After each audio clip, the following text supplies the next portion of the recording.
এই আমাদের আলোচনার মধ্যে ইন্টারভেনশন আমরা চাইনি।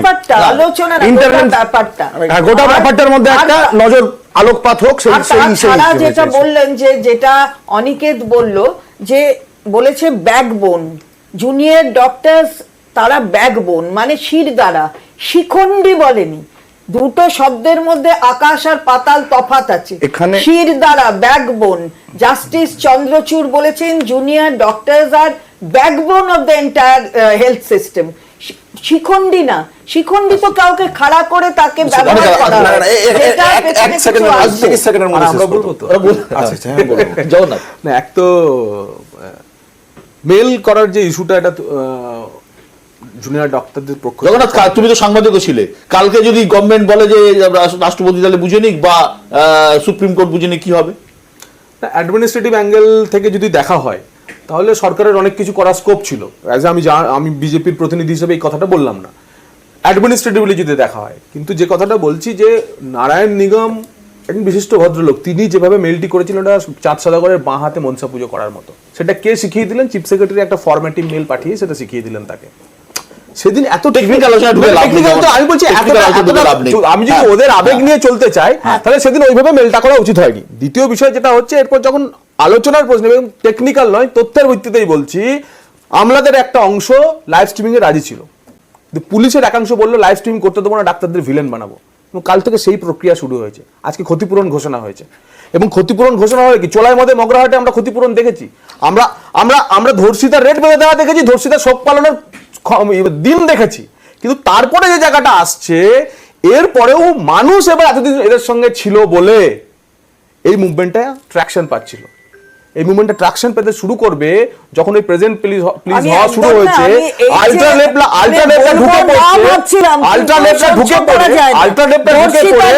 কেউ রেট বাঁধেনি। এই ধরনের কথাগুলো হচ্ছে জগন্নাথ 10 লক্ষ টাকা 14 আগস্ট বেহালায় কে বলেছে?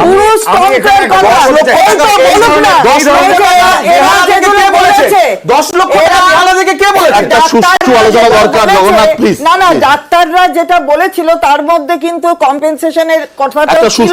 সুতরাং এটা কথা নয়, এই ধরনের ধর্ষিতা আমি আগেও বলেছি, এই জগন্নাথ বিজেপি বক্তব্য আপনি আপনার কাছে একটা আবেদন জানাচ্ছি, এরকম ভাবে দুটো রাজনৈতিক দলের নিজেদের মধ্যে চিৎকার চেঁচামেচি দিয়ে এই আমাদের আন্দোলনকারীদের এই আওয়াজটা যেটা আছে, এটাকে প্লিজ মার করবেন। এটাকে এটা জাস্ট কি করছে?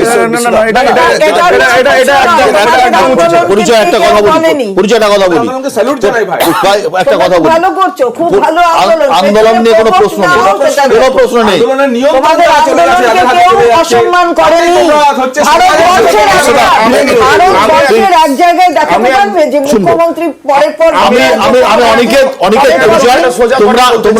তুমি করে বলছি, তোমরা অনেক ছোট, তোমাদের আমি সব থেকে বেশি স্পেস দিচ্ছি, তার কারণ মানুষ তোমাদের কথা শুনতে চাইছে।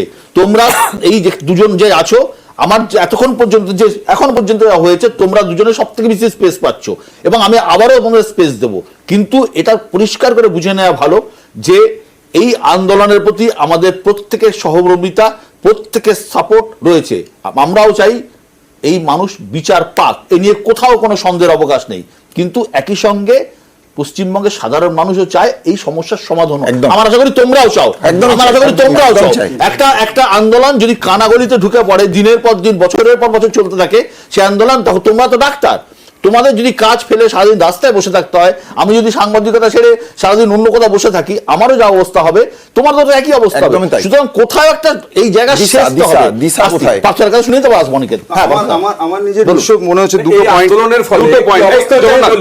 আমাদের পার্টি অফিসের গ্যাস শেষ হয়ে গেছে, রাইট? গ্যাস উঠছে না, 25 জন 30 জন খায়। আমরা চাইলে তোমাদের ভাই, আমরা যদি রিকোয়েস্ট করতাম তোমাদের দিদি ভাই গ্যাসের গাড়ি ঢোকো, আমরা করিনি। আমরা স্টোভ কিনে নিয়ে এসেছি, স্টোভ জ্বালিয়ে ওখানে আমাদের পার্টি নৈতিক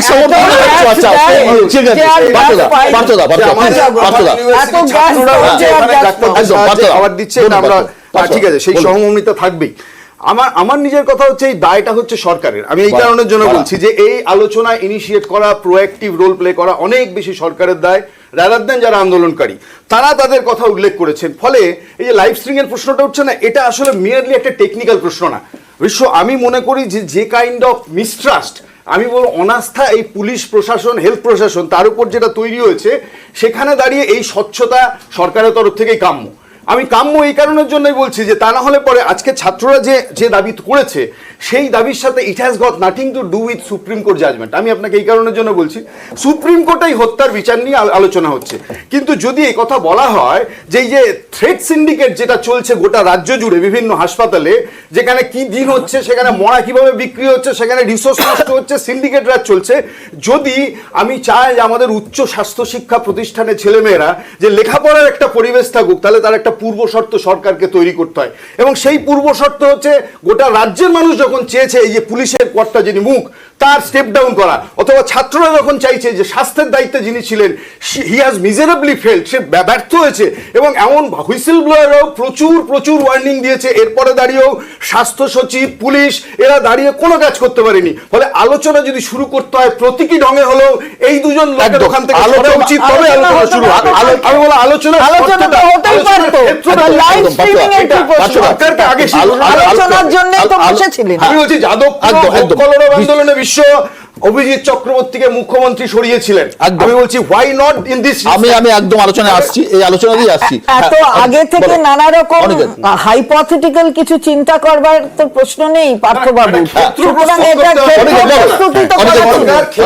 আপনারা একটু ধুনো দেওয়া বন্ধ করুন, তাহলেই হবে। আন্দোলনের দিশা এবং হচ্ছে যে জনগণের সমর্থন এবং রাষ্ট্রপতির মেল, তাহলে এই তিনটে জায়গাকে যদি আমি দেখি, যে আমাদের এই আন্দোলনে প্রায় 34 দিন অতিবাহিত, সংবাদ মাধ্যম থেকে শুরু করে, গণমাধ্যম থেকে শুরু করে, যারা প্রিন্ট মিডিয়া থেকে শুরু করে যেভাবে আমাদের পাশে থেকেছে এবং আকুণ্ঠ সমর্থন জানিয়েছে, এটাকে কুর্নিশ জানাতেই হয়। এখনো অবধি জনগণ যেভাবে জল দিয়ে, বিস্কুট দিয়ে, কিছু খাবার নিয়ে এসে দিনের পর দিন যেভাবে সমর্থন জানিয়েছে, এই জায়গাটাকে, জনসমর্থনকে যদি আমি কুর্নিশ না জানাই, তাহলে মনে হয় তাদেরকে ছোট করা হয়। তাহলে ডাক্তারদের আন্দোলন যেমন ছিল, সেই জায়গা থেকে একটা সমাজের আন্দোলনে পরিণত হয়েছে। রাষ্ট্রপতির মেল প্রসঙ্গে যে বিতর্কের জায়গা আছে, সেটা আমি খুব পরিষ্কারভাবে রাখতে চাই, যে এই মেল 9 তারিখের যে সুপ্রিম কোর্টের হিয়ারিং হয়, তারপর আমরা ঠিক করি যে সমস্ত ইনস্টিটিউশনগুলোকে আমাদের কথা আমরা জানাবো, যে আমরা যেটা ভাবছি সেটা আমরা রাখবো। সেই জায়গা থেকে 10 তারিখে একটা ড্রাফট হয়, 11 তারিখ আমরা যখন অভিযানে স্বাস্থ্য ভবনের জায়গায় আসি, সেই জায়গা থেকে আমাদের দিক থেকে, আমরা ছোটো তো, সেই জায়গা থেকে ডিলে হয়, এবং 12 তারিখ সকালে এটা জয়। এটা মাননীয় মুখ্যমন্ত্রীর সাথে দেখা করা এবং লাইভ স্ট্রিমিংয়ের জন্য যে আলোচনা হলো না, তার প্রত্যুত্তরে যে আমরা রাষ্ট্রপতির ইন্টারভেনশন চেয়েছি, এরকমটা নয়। মানে মেলটা আগেই করা এবং এই পরিকল্পনা অনেক আগে। আন্দোলনের দিশা সম্পর্কে আগে করে না, মেলকে পরে করে না ম্যাডাম, একদমই আপনি যদি চান তাহলে টাইম অ্যাড্রেস 12 তারিখে করা, 12 তারিখ 10:58 সকালবেলা, ম্যাডাম দুদিন বসে গেছে। 12 তারিখ 10:58 সকালবেলা মেল। আমি মেলের চাইলে কপি আপনাকে দিতে পারি, সেই মেলের কপি এবং হচ্ছে যে তাতে টাইমটা উল্লেখ আছে ম্যাডাম। এবং দ্বিতীয়ত হচ্ছে যে আন্দোলনের দিশা সম্পর্কে আপনি যেটা বললেন, যে সিবিআই তদন্ত প্রক্রিয়া যেমন চলছে, সেই জায়গা থেকে আমরা যেমন দ্রুততার আশা রাখছি, এবং মহামান্য সুপ্রিম কোর্টের কাছে আমরা যে বিচারের দায়ভার রেখেছি, আমরা মনে করি যেমন তিনি এই আস্থা ভরসার জায়গা রাখবেন। পাশাপাশি আন্দোলনের দিশা সম্পর্কে রাজ্য সরকারের দিক থেকে এবং মাননীয় মুখ্যমন্ত্রীর দিক থেকে যদি সুনির্দিষ্ট হস্তক্ষেপ হয়, আমার মনে হয় যে এই জায়গা থেকে আমরা সঠিক পথে সমাধান। আমার একটা স্পেসিফিক প্রশ্ন আছে, আপনাদের দুজনের মধ্যে যে পারেন উত্তর দিতে পারেন। সুপ্রিম কোর্টে চিফ জাস্টিসের 3 মেম্বার্স বেঞ্চ চন্দ্রচূড়ে, তারা আপনাদের একটা ডেডলাইন দিয়ে দিয়েছিল যে 5টার মধ্যে আপনাদের কাজে ফিরতে হবে, এবং সেই ডেডলাইন আপনারা মানেননি। মঙ্গলবার অর্থাৎ 17 তারিখ সুপ্রিম কোর্টে ফের শুনানি। সুপ্রিম কোর্ট যদি কড়া অবস্থান নেয়, আপনারা কি ভাবছেন? আমরা যেটা মনে করি যে সুপ্রিম কোর্ট যেটা বলেছেন, আমরা সেটাকে সম্মান করি, নিঃসন্দেহে সম্মান করি, কিন্তু আমাদের রিপ্রেজেন্টেটিভ থাকবে। আমাদের যে কেন এই আন্দোলন, আমরা কেন যে কর্মবিরতিতে আছি, এটা যে একটা শখের কর্মবিরতি নয়, ন্যায় বিচারের দাবিতে কর্মবিরতি। সেই বিচারের দাবি, বিচারের কক্ষে যদি সঠিকভাবে প্রতিধ্বনিত হয়, তাহলে আমার মনে হয় যে এই যে জটিলতার জায়গা আছে, সেই জায়গা কাটবে। তাহলে আমরা আমাদের পক্ষ থেকে লয়ারের সাথে কথা বলছি, এবং আমরা আমাদের যে বক্তব্য, কেন আমরা আছি, সেই বেদনার জায়গা, দুঃখের জায়গা আমরা রাখবো।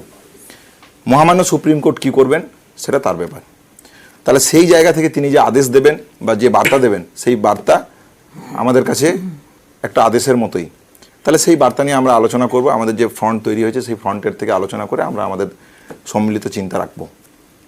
দ্বিতীয়ত আমি মনে করি যে কেন এত জটিলতার সমাধানের সূত্র যদি খুঁজতেই হয়, তাহলে সেই জায়গা থেকে তো এই জায়গা পরিষ্কার যে আমরা মনে করি যে সুষ্ঠু স্বাভাবিক পরিসরে আলোচনার মধ্য দিয়ে এই সমাধান সূত্র আসতে পারে। একদম এই জায়গা থেকে চন্দ্রিমা দিকে চিনতে চাইবে। চন্দ্রিমাদি, কোর্ট কাছারি তো পরের ব্যাপার, আমরা জানি বাঘে ছুলে 18 ঘা, কোর্টে ছুলে মানে 32 ঘা, উকিলে ছুলে এটা রয়েছে। তো সুপ্রিম কোর্টের শুনানি মঙ্গলবার, তার আগে রাজ্য সরকার কি আবারও চিকিৎসকদের আলোচনায় বসার আরো একবার আহ্বান জানাতে পারে?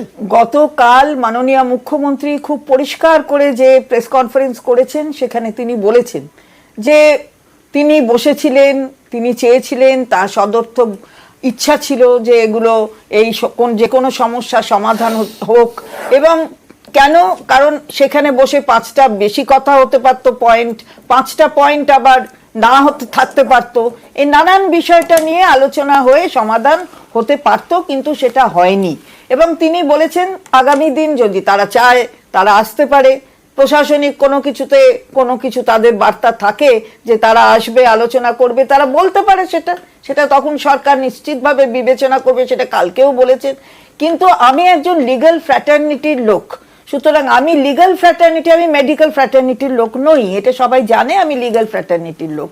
এই যে 5টার মধ্যে মঙ্গলবার কর্মবিরতি থেকে জাস্টিস চন্দ্রচূড়ের বেঞ্চ, অর্থাৎ প্রিসাইড করছিলেন জাস্টিস চন্দ্রচূড়, 3 জনের বেঞ্চ ছিল, সেখান থেকে যে 5টার মধ্যে কাজে যোগদান করার কথা বলেছে, এটা কিন্তু না করাটা হয়তো আদালত অবমাননার মতন একটা ব্যাপার হয়ে যায়। আসলে